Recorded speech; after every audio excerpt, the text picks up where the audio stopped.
ولا يعنيني في شيء ان حد شايفني حلو او وحش، او حد شايفني هنا مقصر، او حد شايفني عامل اللي عليا وزياده. وده بيحررنا من استعبادنا للاخرين وتقييمهم.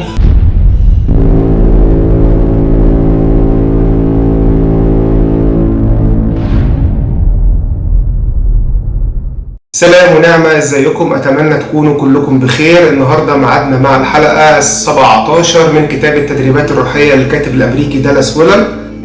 قبل ما نبدأ يا ريت كلنا نعمل لايك وشير لو انت بتتفرج على الفيسبوك، وسبسكرايب وتفعيل الجرس لو انت بتتفرج على اليوتيوب، عشان يوصل لنا كل ما هو جديد من فيديوهات تلخيص الكتب وكمان فيديوهات التسبيح اللي بالجيتار.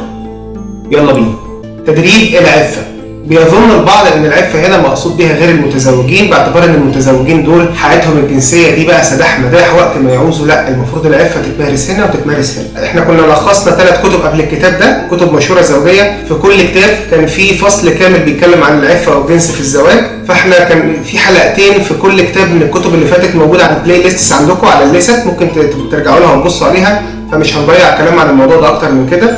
ولكن نقطة محورية واحدة اتقالت في الفصل ده أو في الجزء بتاع العفة: الحياة الزوجية اللي الجنس فيها مهضوم حقه ومش بيتمارس بالشكل الطبيعي الصح بتاعه والإطار الصحي بتاعه، ده غلط. والحياة الزوجية اللي قايمة بس على اللذة الجنسية والاستمتاع باللذة الجنسية، هو كلاهما تطرف، كلاهما غلط. كل حاجة تاخد حجمها الطبيعي. نقطة تانية في موضوع العفة الكاتب بيأكدها: لو احنا عايزين العفة يبقى ليها شكل كويس مش شكل متطرف تؤدي للكبت وتؤدي للمرارة والشعور بالتحرك، ينبغي ان يكون فيها مشاعر من الحب والعاطفة بين الجنسين. يعني يبقى في عاطفة بين الابن وامه، بين الاب وبنته، بين الاخ واخته، بين الاصدقاء. يبقى في عاطفة، يبقى في مشاعر من الرحمة والاحترام المتبادل بين الاثنين، عشان ده بينعكس بعد كده على حياة العفة، انك بتحس ان مفيش اي حاجة غريبة مع الجنس الاخر، وان الوضع طبيعي، وان الوضع مفيهوش مشكلة. تدريب اسمه السرية. التدريب اللي بعد كده اسمه السرية. بيتكلم على ايه؟ لما تعمل خدمة، لما تبذل حاجة، لما تدي حاجة، ما تروحش تنفخ بالأبواق وتقول للدنيا كلها أنا عملت وسويت. ولما تظلم أو تتهم مفيش أي داعي إن أنت تقعد تدافع عن نفسك وتقعد توضح إن أنت تبرر نفسك والكلام ده كله. جرب تتعامل مع الموضوع بدايرة من الإنكار الذاتي، إن أنت تسيب الموضوع سر وتسيب شمس البر هو اللي يكشف حقك كالظهيرة أو كشمس الظهيرة. مش كل حاجة أنت اللي تدافع عن نفسك. دي حاجة الكاتب بيقولها، دي درجة من درجات ضبط النفس حلوة جدا على فكرة، واللي المفروض كلنا نتدرب عليها ونحاول نعملها. في السرية بنختبر حاجة من الاستقرار النفسي والروحي في التعامل مع الله، إن بيصبح هو التقييم بتاعه هو الأساس بالنسبة لي. ولا يعنيني في شيء إن حد شايفني حلو أو وحش، أو حد شايفني هنا مقصر، أو حد شايفني عامل اللي عليا وزيادة. وده بيحررنا من استعبادنا للآخرين وتقييمهم، وإن أنا بحارب كل الحرب بتاعتي عشان الأمين بتاعي في الخدمة يقول إن أنا كويس، أو زملائي في الخدمة يشوفوني رائع، أو المرشدين والمعلمين بتوعي يشكروا فيا، لأن أنا ببقى مستني التقييم بتاعي من الله نفسه مش من أي مخلوق. بيعلق تاني توماس اي كيمبس على الموضوع ده وبيقول: هدوء القلب اللي بيحصل عليه الإنسان في السرية بيعلو على مستوى المديح واللوم، وبيخليك مستقر، وبيخليك حاسس إن لا أنت هتبقى وحش لما يلوموك ويغلطوا فيك ويقولوا عليك كلام وحش، ولا أنت حلاوتك هتزداد وقداستك هتزداد لما يمدحوك ويقعدوا بقى يشكروا فيك ويمتدحوك ويعملوا لك كلام إيجابي حلو جدا. لا، تقييمك من الله نفسه، ودي الصورة اللي أنت ينبغي إنك تحارب عشانها. من لا يبحث عن شهادة لنفسه قد سلم نفسه بالتمام إلى الله، إلى المسيح.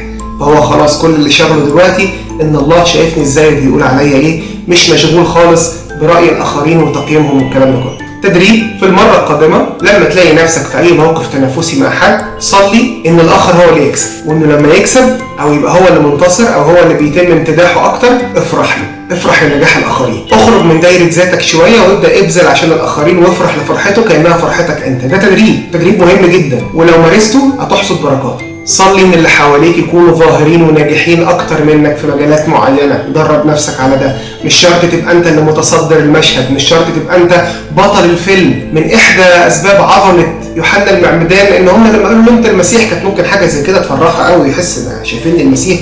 لا انا ما استحقش ان انا حتى اربط رباط جزمته، احل سيور حذائي. لا، مش دوري خالص. هو العريس والكنيسة هي العروسة، انا حيالله صديق العريس. ادى نفسه حجم خلاه بعد كده معروف ان الراجل ده عظيم، بمعنى عظيم فعلا، اعظم ممن ولدتهم النساء. الكاتب بيأكد ان احنا كمسيحيين لو بنعمل ده مع بعض، لو بنبقى مقدمين بعضنا بعضا في الكرامة، كان زمان مجد الله مال الارض، وكانت زمان الاوضاع مختلفة عن الوضع اللي هي عليه دلوقتي خالص. التدريب اللي بعد كده التضحية، انك تدرب نفسك تضحي وتفرط في الغالي والثمين من اجل الله. بيستشهد بالمثال الجميل بتاع ابونا ابراهيم ابو الاباء اللي ما كانش عنده اي مشكله يضحي بابنه اسحاق ويروح يذبحه بايده لانه حطه في كفه والله في كفه، فكفه ربنا هي اللي طبت. كذلك بيتكلم على المراه اللي اعطت الفلسين ان هي اعطت من اعوازها. ممكن يكون المبلغ اللي هي حطته في الصندوق كان مبلغ بسيط جدا مقارنه بالمبالغ الكبيره اللي حطوها رجال اعمال كبار ورجال ناجحين ومستثمرين كبار، الا ان هم ادوا من فضلاتهم، بينما هي ضحت من اكتر حاجه هي محتاجه بيها من الاعواز بتاعتها. بكده تكون انتهت حلقتنا النهارده. ربنا يدينا نعمه وبركه ونتعلم ونستفيد كلنا. اسيبكم في رعايه المسيح. سلام.